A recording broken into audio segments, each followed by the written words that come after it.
Jamais, parce que je représente la France. Donc la France ne se trompe pas, par définition. Depuis Hugues Capet, la France ne s'est jamais trompée. Et je suis prêt à l'argumenter. Et donc, à l'évidence, toute plaisanterie mise à part, c'est vrai qu'au sein des Nations Unies, il y avait une grande partie de l'organisation qui nous critiquait, qui pensait que nous étions allés au-delà de notre mandat.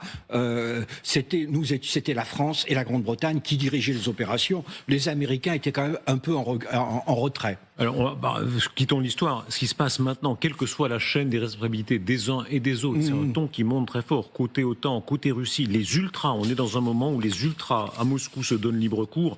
La revue La Vie internationale, c'est rapporté par cette revue très brillante qui s'appelle Le Grand Continent, publie un texte très violent contre l'Europe, intitulé « Brûler jusqu'à la Manche » pour l'interrogation. Quelle garantie de sécurité efficace à l'heure d'un affrontement historique entre la Russie et l'Occident? Et il y a comme ça une sorte de logorée anti-occidentale qui se développe à Moscou. Oui, mais là, vous savez, c'est une argumentation qu'ils utilisent depuis maintenant quasiment 2 ou 3 ans. Vous avez cette émission de télévision où on menace d'atomiser Londres et Paris à peu près une fois tous les 15 jours.